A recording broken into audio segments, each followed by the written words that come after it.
Ngayong araw, nandito nga pala kami sa bahay ni Sarah kasi birthday niya ngayon. At tutulungan lang ng asawa ko. Yung asawa niya ng konti kasi yung asawa ko medyo may experience sa pagluluto ng crawfish. Kaya ngayong araw, nandito kami makikikain sa birthday niya. Diba? Mga buhay yung crawfish ngayon kasi hindi pwedeng patay ang crawfish kapag kalulutuin niya. Kasi kailangan buhay na buhay talaga. At huhugasan mo na yan ng husto bago ilagay sa luto o bago ilagay sa pagluluto, hugasan mo na ng maigi dahil galing yan sa putikan. Okay. Yung iba nilalagyan ng asin. Kami nilagyan din namin ng asin muna kapag hinuhugasan. Paalala lang no, huwag niyong kakalimutan dapat sa mga sandaling ito nagpapakulo na kayo ng tubig para sa crawfish.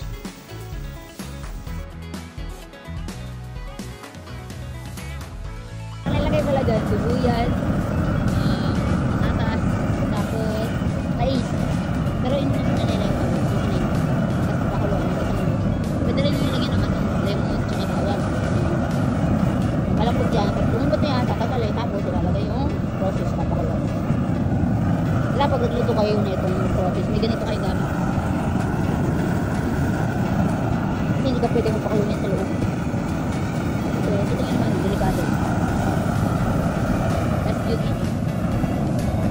Tapos ito kaya lagay sa labas kasi mga kami loob.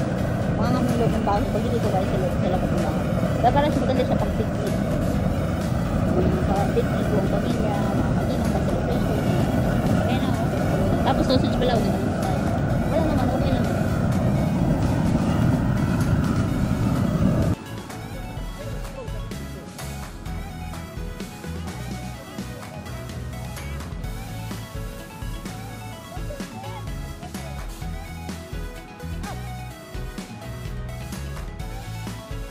Ayan, dyan sila nanghuhuli na sila ng patatas kasi titikman nila kung malambot na para tanggalin na yung mga gulay na yan para hindi siya mag-over. Napit na pagkatapos, papakuloan lang siya ng mga 1 minuto ulit tapos ilalagay na yung crawfish.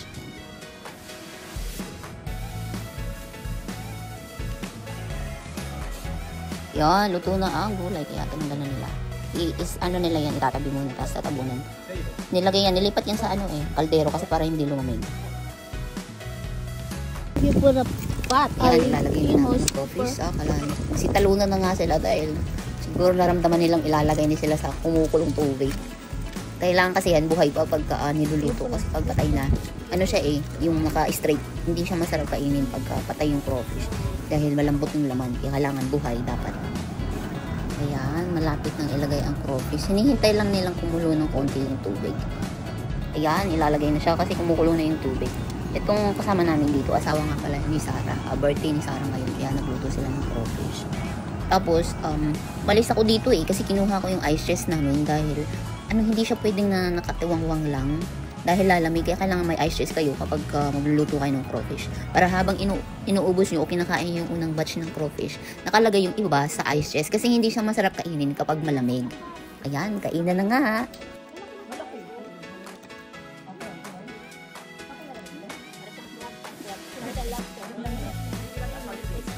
Yung ibang mga taga rito sa amin sa Louisiana, kapag kumakain ng crawfish, meron silang sausawan. One of these days, papakita ko sa inyo kung paano gumawa ng sausawan na yun para sa crawfish. Napakadali lang. Kaya ito na, ipapakita kung paano siya kainin o buksan. Ayan, buksan o balatan. Napakadali lang. Ayan.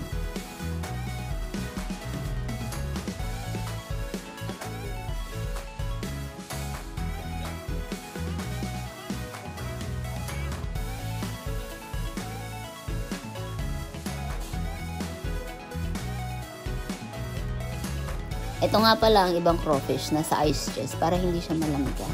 And that's it for today. Thank you for watching.